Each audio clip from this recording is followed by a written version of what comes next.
Welcome to Overcoming Adversity, an addiction and mental health podcast powered by Next Level Recovery Associates, featuring Amanda Marino, Sarah Frias, and Matt Williams, and none other than Phil from Dude Breathe. Did I get that right? Dude Breathe Counseling. Yeah. I said dude. Most people do. I know, you like Dude that. Breathe is so great. Counseling is like, all right, counseling. Yeah. Dude Breathe. It's my favorite. It's funny. I just started working with an older man. Mm-hmm. He's in his 60s, just retired. And after just 3 sessions and just teaching him the basic breathing techniques of like the mindfulness of like resetting the parasympathetic and everything else, I had to like stop him from complimenting me yesterday because it started to get uncomfortable. I was like, you're paying money for this? Like, let's continue to keep tweaking and working in on this. I just want to go back to your eyes. I don't think you expected Matt to like bust out with that voice to open up the podcast. You just looked like shocked. It was sensual. Wow. You My felt radio it. voice. Yeah, it really set the tone. I only unleash it in certain settings. Yeah. And I'm so excited that you're here for this. I'm stoked to be here. Yeah, I'm so Yeah. excited too. Thank you so Appreciate it, much. yeah. I mean, you put out great. I mean, that's what first drew me to you. You put out great content, and I say this all the time. I feel like I'm partially like I'm responsible to help make sure more good content gets out to the world with people with mental health and addiction because there's some awful stuff out there. There so is. You do it, and you do a great job, and you're different, and you're hitting it. You're reaching different people that aren't maybe attracted to therapy, especially as males. And I think what you're doing is like you're changing the world. I mean, I'm not going to like dumb it down. It's pretty much that. I appreciate You're that. doing a great job. Thank you. Yeah, because again, most men are not going to come into therapy. And like the whole idea, like with my content, which I actually took like a 2-month break with over the summer, just for like my own mental health. Yeah, you and gotta like do I it. just needed to just step back for a bit. But Social media detox. I do it. Exactly. I do it all the time. I mean, I'm still scrolling like the puppy videos and scroll. fitness Puppies. stuff like Yeah, on my yeah. own Dude, page. scrolling. Yeah, That's it. just do, yeah. But but like with my content and posting and everything else, like I just like, you know what, I'm just gonna take the summer to myself and kind of Good. kick back. But yeah, I mean, one of the main reasons why I started because the social media is incredibly uncomfortable for me. I don't like it, right? And if I relate. You would tell never know. well, rock if you it. go back to like the beginning of my page, Probably That's all of us, It's though. probably like me. Yeah. That's all of us. yeah, it's like it's just awkward. It's weird. You can tell that like I'm reading off a teleprompter I app did on that. my phone. Yeah, I did that. Yeah. And but like one of the main components of it is like yes, to get the message that to reduce the stigma of men going into therapy, which is so key. But then also it is to when I speak to mothers and I speak to wives or brothers or fathers, I'm like, hey, send the guy my Instagram because it can help. Like, oh, this is not like an older guy. He's not in a suit and tie. It's not super dry. Like he's Relatable. Thank you. I was going to Yeah. say And cool. young-ish And hip. and hip Yeah. and You're tattooed hip and cool, bearded. Shani. Yeah, so it's But like relatable. Yeah. right, like I'm just another guy. Yeah. But like, yes, I do have paper on the wall and education and trainings. But like, yeah, you can just come in and I'm gonna bust your chops and I'm gonna curse in session. But it's gonna be like one of those things to where it could be perceived as just another conversation with one of their friends. Yeah. Yeah. Yeah. You make it comfortable and welcoming for people. And that's just so important. Which is vital when it comes to working with men in therapy. It's huge. So you mentioned men don't go, like most men don't go to therapy. Okay. So like why? I know it's a broad question, but I mean, do you have an hour and a half? no. Yeah. I mean, one of the main things is that we, as boys, are taught that we are not supposed to, and it's actually kind of against our code to be vulnerable, to talk about emotions and feelings, let alone actually experience emotions and feelings and really just the human condition. So to enter into a space where we are kind of asking men to discuss what's going on in their lives, identify feelings and emotions, and be vulnerable, it goes against all of our coding. Yeah. Right. So like one of the things that when I present and speak to other professionals about is the idea that the actual therapeutic space is inherently feminine and not gender or sex, Right. but what we perceive as feminine characteristics, which is empathy, compassion, understanding, vulnerability.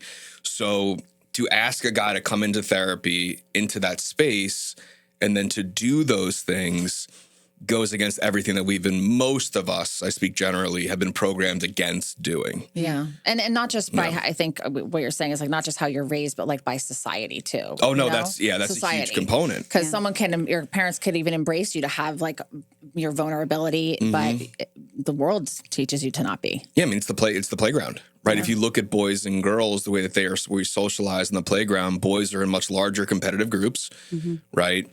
You know, if you fall and skin your knee, don't cry, right? Play hard, win, successful. And chase the girls, pull their hair, etc. And then we're not really sure why we're doing that until we get a little bit older. Yeah, you're like, and they don't know why either. They think you're mean, but it's really that you like them. Yep. It's like if I kick her in the shin, that's the way that she'll know that I'm actually into her. Yeah. Right. But if you look at the girls, they're in smaller groups. It's much more relational.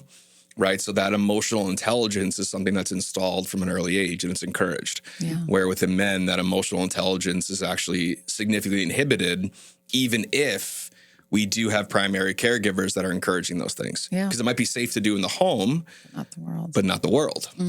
Right. Yeah. But not the world.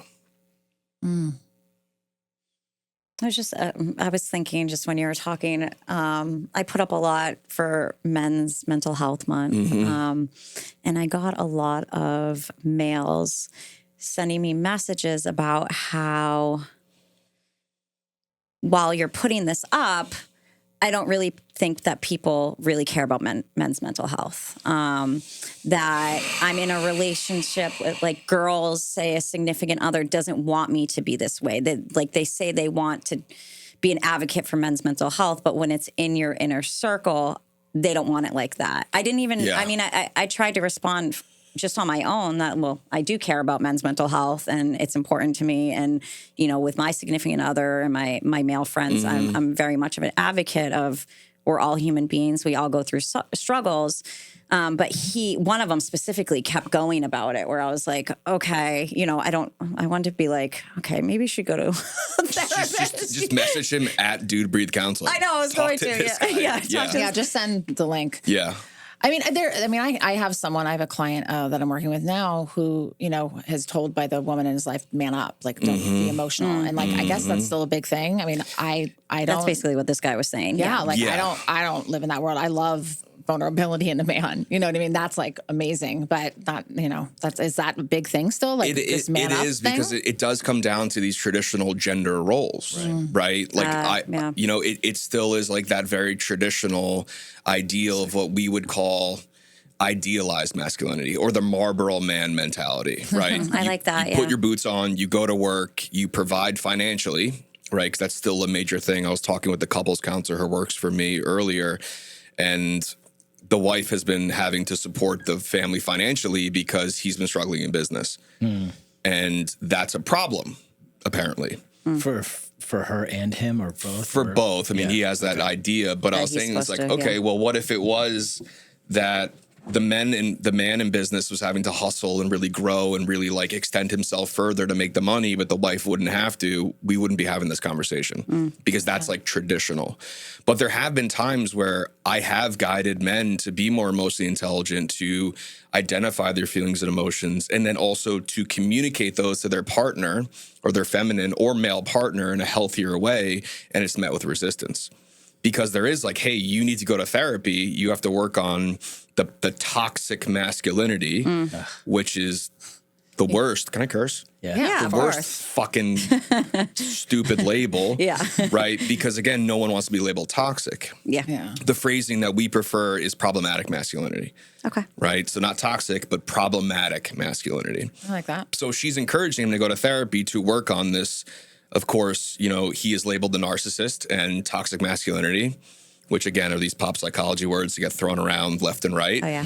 Then I work with him on these things. He goes back to his partner and then it's still wrong. Because again, it comes down to the way they were raised. That's hard. If he's not like her father, then this is not a real man anymore. And it does get difficult. That's tough. So it's really hard for men to be able to feel safe to actually show up, make the phone call, then show up, then consistently do it and do the work. Like that's a big thing we're asking if this is what they're facing. Yeah, sometimes we're damned if we do, damned if we don't. Yeah. You know, I think things are changing over time, but I mean, I always say I don't think we're going to see any major significant changes in my lifetime. right? Now the generations are changing, right? Like I do have some adolescent kids, like, late high school or early college that are like very vulnerable and open with their friends. But then I have a 22-year-old that I'm working with that still hasn't told his girlfriend that he's been seeing me for about a year. Wow. Right? Because and this is just this specific situation, she comes from a Southern family, idealized masculinity, shoot guns, do this, yes, do that. right. It wouldn't go well if he actually hard. disclosed that he was in therapy. Sad. I mean, there's definitely, I'm seeing a big switch in where, it used to be like the dad left the family and that was kind of like, it used to be like the man, but there's a lot of times where now you're seeing men that are doing the raising of the children and holding the fort down. Like you're seeing that more and more and more. I hear it often. Or are the domestic abusers are the women? Like there is a lot more. I think there's more light shed on it, but not enough to help the masses, No, because again, if we look at like sexual assaults on men, right, it's highly underreported, right? Even if it is, male on male or female on male, right? It's not reported. Like the numbers are staggering when we actually look into the statistics. Kind of like domestic violence too. Yep. Right. The same thing. It's like, let's say we get into an argument and my partner hits me. Yeah, in the state of Florida, I think it's still like an assault and domestic, but it's not going to be taken seriously. No. Right. So like my current partner, she works at Women in Distress. Oh, wow. And she's on the business development side, but there are some men in the shelter, right, because of their partners and because of abuse and domestic violence. But when it comes to, men stepping up and being maybe even at-home dads, right, you can actually go on Instagram and see, like, there's a lot of men who are really putting that out there. A lot of women would have a problem with that. But some women are like, yeah, it's completely cool. Yeah. So it does depend on where they fall and these guys stepping up. And I think it's much more accepted for them to do that. Yeah. And really trying to move towards the idea of co-providing. Absolutely. Right? Like co-providers in the household. That's what I live by, Right. As opposed to just the financial, people providing the financial means. My partner's more organized, more clean, cooks more, all that than I am, honestly. Do you cook? Sometimes, not a lot. I was I mean, gonna say, I he don't cooks all the time. I don't enjoy it like other people do. I just don't, If they want to cook me a meal, hell yeah. Run it. Yeah, run Love it. it. Yeah. How did you get into this? It originally started because of my own journey, right? Like I do identify as someone in long-term sobriety and long-term recovery. And throughout my journey within my sobriety on and off for years, right? Because I'm not a one-trip wonder. I'm a member of a 12-step program. But going through therapy over the years, like I had some of the clinicians in treatment and individually at times say like, hey, listen, if you ever get your shit together, you might be good at this. Right? They planted a little seed for you. They planted a seed. They saw something in you that you weren't able to see in yourself yet. But then even like in high school on AIM, like people would message me. AIM. Right. Oh my and I would gosh, have like AIM. like AOL Instant Messenger. I think I was really in my addiction at that time. I wasn't around for that. Oh my I know what it is, but I didn't participate in it. But like I remember like having these really long conversations with people, like helping to guide them. I think like I'm an old soul that way, and I really enjoyed it. Yeah. You're deep. But even when I did my undergraduate in finance, which I just did because, again, that gender role, right? That's what the men in my family You had did. to go for finance, we were business. But I did a minor in psych because it was that weird thing of like, oh, maybe if I take some of these classes, I will fix myself, right? Love that. But then it wasn't until I was probably about 5 years sober that I started working in treatment as an overnight tech, and then went to first shift lead, and then as a case manager, and then eventually I decided to go to school, and it just clicked, right? Like I went through my master's program working full time, did very well, but it just made sense to me. Yeah. You're meant to do this for sure. Right. It's like my icky guy. Yeah. Right. I can make money doing it. I'm passionate about it. The world needs it. I'm really good at it, as I like to say. Yeah. But it's just like I tell people, like, I don't feel like I'm going to work. Yeah. I go to work, sometimes in shorts and a t-shirt and my sneakers. That's awesome. I bust guys' chops. We laugh. We talk real stuff. We resolve issues. And like I tell them, my job is to work myself out of a job. Like, go live your life. Right? The same with It's us. a beautiful thing, So it's something that I think that I was meant to do. It took me a while to get there. It's probably good though for just on a business side that you have the finance background, you know, to own your own business. Like, I didn't even think about that. Yeah. Oh no, they don't teach us how to run businesses in school, especially for our master's degree. No, for like for the therapy. No. Yeah, for therapy. No. You know how many therapists I help with like things like that because they don't know. Like they don't. And I think that should be really important to teach that. One of my favorite how to market things, yourself. Oh, and how, there's none of that. LLCs, S corps, taxes, and all. Know, One of my favorite things to do is to pull therapists that are working in treatment to the private practice world. I'm like, you can get out. Yeah. You can have the life. You can have the business. You. Yeah. I swear, like, I do get excited for my therapist friends. We do. Get out. Yeah. I'm like, oh, awesome. Good for you. Yeah, we're always so proud of people doing that. Yeah, it's great. It's brave. It's like a brave thing. Too. Yeah. And it's, you got to take the risk and get out there. And, we're I know entrepreneurs in the room, take that risk and put something into it. Like, it can really work. But then if you're also providing a significant value to your customers or to the world, it's just everything just kind of clicks together. Yeah. Yeah. There is one man in the room besides Phil. Did you have anything you want to ask? Yes, Matthew, do. No, I just like listening to you, and like not to make you uncomfortable, like the gentleman you share, but like, I've heard you speak in a different setting and share your life. And, it's great to hear you share your professional side of things. Cause like, I remember therapy for me was I knew I had a drinking issue, a drinking situation problem and everything. And I remember going to see a therapist and I was like, I'm angry. And we didn't talk about alcohol. I just pointed fingers at other shit because I didn't want to talk about it. Sure. And in my house, like we had a pretty, it was my dad and two older brothers, but like, we all communicated. There wasn't really anything swept under the rug. I don't remember being able to show anger. That was like the one Interesting. thing. And not in a way where it was like shunned, like it wasn't like said, we don't do that. Right. But my family's really chill, like it's the weirdest thing to say it out loud. Like, like the only time I would enrage my parents is when I was involved. Yeah, of course. Yeah. And like I was doing something wrong. That's really interesting because anger is usually one of the emotions that men are quote unquote allowed to express. Yeah. Right. Even within specific like cultural groups. Yeah. Right. Like anger is okay. Yeah. And I remember going to see this lady and I just, it didn't do anything for me because obviously I wasn't ready to be honest. Sure. And I know it's like I've referred people, before any of this, like, I knew a guy that we know that has helped guys for years and they're always like, yo, you should go talk to that guy. And I was kind of like, yeah, I don't really want to go talk to a guy. Yeah. And then I've sat in some of the sessions with some of our clients being invited in by the therapist, and it's really helpful. Yeah. It's really, and I have, since getting sober, been able to explain where I feel, like how I feel, where I'm at, what I believe, what I perceive. And if it aligns, great. If it doesn't, like, I want to hear what the other person has to say and then try to work on something, and there can be disagreements, and that's okay. I think when you said damned if you do, damned if you don't, like how things are changing nowadays and like how you're dealing, like you said, with some of the people that have been raised by, I think, a more vulnerable generation, their kids at this point. But it's like, it even goes down to things that I learned. I learned, opening the door for people and like for a woman and doing this and doing that. Like that's just how old school my dad was, right? Because that's the way it was. Well, if you don't do that, you're not getting a second date with me. So right, but that's what I'm saying. Like, but those are the things where it's like I learned I was yes, ma'am, and sir, and now if I say that, they're like, please don't assess, but please don't tell me what you think my gender is. And it gets tough. I could imagine. Yeah. And I'm like, but that's how I was. Okay, it gets really tough, right? Because I didn't even think about that. Because you think about the dating aspect of it, right?